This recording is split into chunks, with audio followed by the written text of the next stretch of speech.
Hi guys, welcome to my channel. My name is Elizabeth. Thank you for joining. If you're new here, welcome. Where have you been? Please subscribe, comment, share, like, ask your questions if you have any in the comment section. I'll be happy to answer you as we go on. So as you must have seen from the capture, the title of today's video is about getting a visitors Canadian visa. I want to put out there that I am not I'm not an immigration expert. I'm just going to share tips based on my personal experience and how I was able to navigate through the entire experience when I did the process for myself and my family. And I hope that you would get useful tips from this video as well that you can apply to your own application journeys. So without wasting so much time, let's jump right into it. Okay, so in October 2022, so my family decided that we wanted to just have options, apply. At the time we had applied for a visa to a particular country. I'll do like a video on that later and share. And it didn't work out. I mean, that's the first visa denial that I had. So I was the main applicant, so it just affected just me because I was like the primary applicant at the time. So for my husband and for my son, they had like fresh passports. They didn't have like travel history, although I had travel history. I mean, I'd gone to some parts of Europe, some other countries, but they didn't have any travel history, so it was like fresh. And because of the experience I had before with the denial from the other country, I didn't want stories for this one. I really wanted it to go through, so I was willing to put in the work, the effort.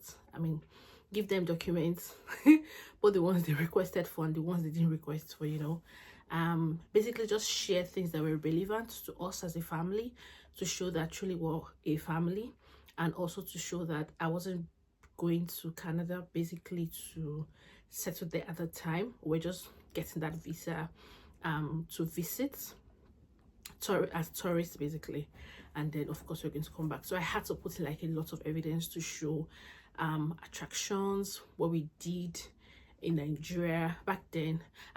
Not forgetting that I applied for this visa from Nigeria, and all of that. So October 2022, between September and October 2022, we decided we're going to put in for the application. So I started putting the documents together. So what I did basically was I took in our passports were freshly renewed, like I said. So we had like 5 years validity on each of them. One of the requirements for the Canadian visa basically is that you have to have minimum 6 months validity on your passports before you can apply. So we had like fresh passports, which was good. And so then the other documents I had to put together is I had to get a cover letter. It wasn't really required, but I wanted to go that extra mile. So I had a cover letter that showed like details of what we're coming to do in Canada. It also had like our itinerary, where we'll be going, the hotels we'll be staying, the flights we'll take, and all of that. I could do free bookings on booking.com. So I would create another video and show you like details of the stuff that I put into the cover letter. And then I had a recommendation letter from my employer at the time. So the recommendation letter stated my role in the company, the approved leave days that I had, the project I have been assigned to work on my return back from my leave to Canada, and all of that. And I was also signed. I made sure that it was signed by a senior person. In my case, it was signed by an executive director of the company, with details of how to locate them, the email address and phone number if necessary. I also got my husband at the time was doing business, a civil engineer. He was doing his business, so I had his incorporation. He has like his own personal business, so I had his incorporation documents uploaded as well. We also have like a family business, and so I put in our incorporation documents for that as well. I put in a property documents to show the properties we had as a family. just to like show those ties as a family, that we're a family together. I also put in my husband's business documents. At the time my husband had like some contracts that he was working on, so I put in the contract documents, and some of those contracts where they had like validity period beyond the time we wanted to stay in Canada, so which also shows that we're going to come back so that he can complete the contract that he had at hand at the time.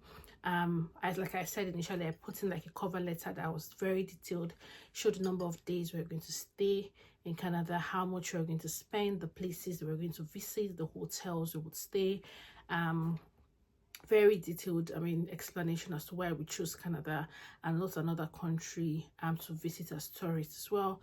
Then I put in our bank statement, I put in my salary account bank statement, I put in my husband's business account statement as well.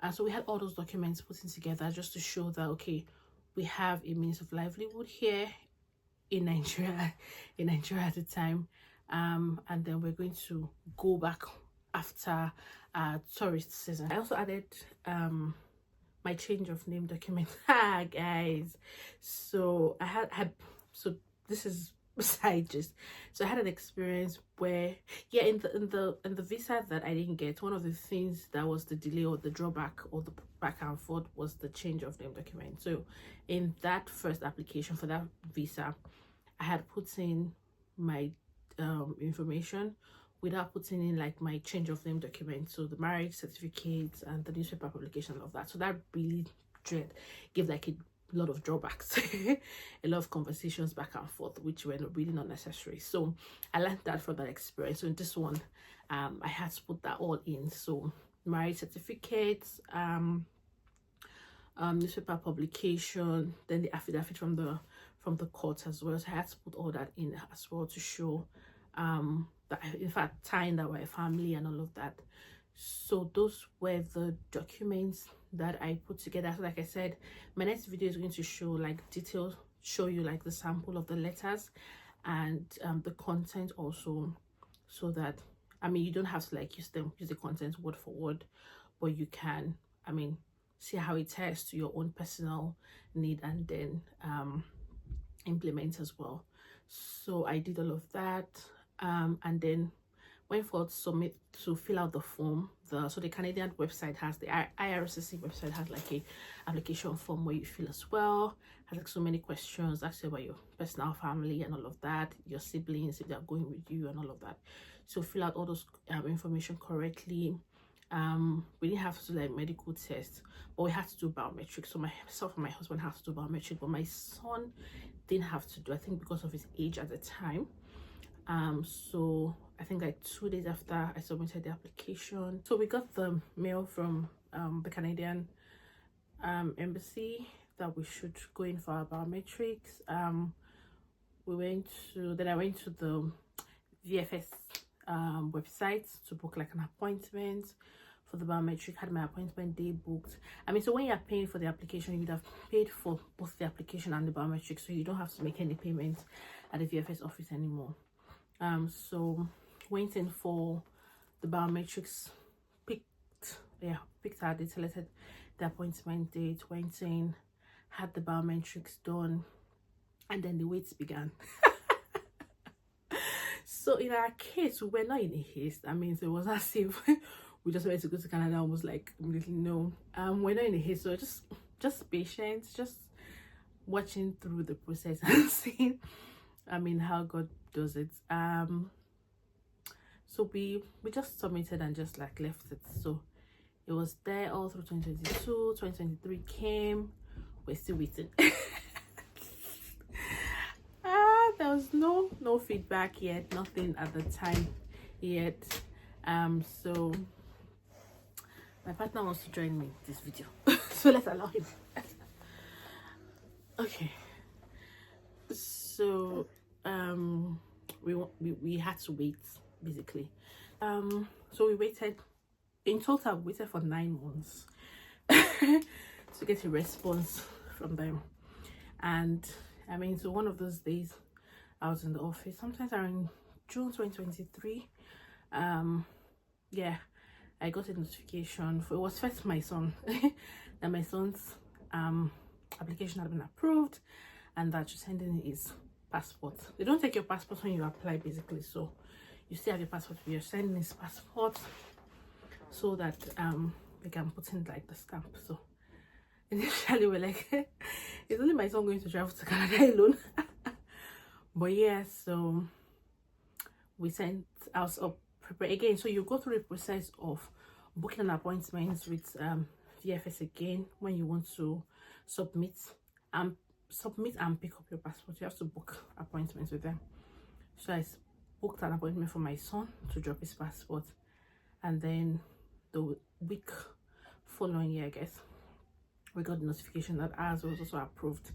And so we had like that, we had the validity of the visa up to the point where our visas expire. I mean, it's supposed to be like for 5 years, but it's up to the point where your passport expires. I mean, that's when you have the validity of it. So yeah, so that was like the process. Like I said, in my own case, I mean, and then from the with the country we are from, because I was applying from Nigeria, and because I'd had one visa denier. I mean, in the application they had asked if I'd had visa denier before, and I did say yes, I've had one. So I mean, some of these things you just have to state the the truth, because I think they have like a global system on which they can find out. So it's just really no point saying lying about it. So because of all of that together, I really wanted them to give us the visa.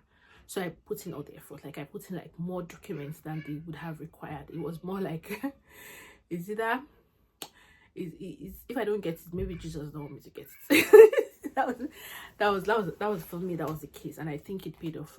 It worked out. So if you have any questions regarding all I've shared, just let me know in the comment section. I'm happy to answer your questions. And like I said, my next video would speak in depth on what my cover letter was about, my recommendation letter from my employer was about as well, and my itinerary, so you can see clearly what I used in applying for the visa basically. Thank you for staying tuned. Thank you for watching. If you've watched to this point, it means you enjoyed my video. Give it a thumbs up, subscribe, like, share with your friends, and I would see you in my next video. Thank you guys. Bye.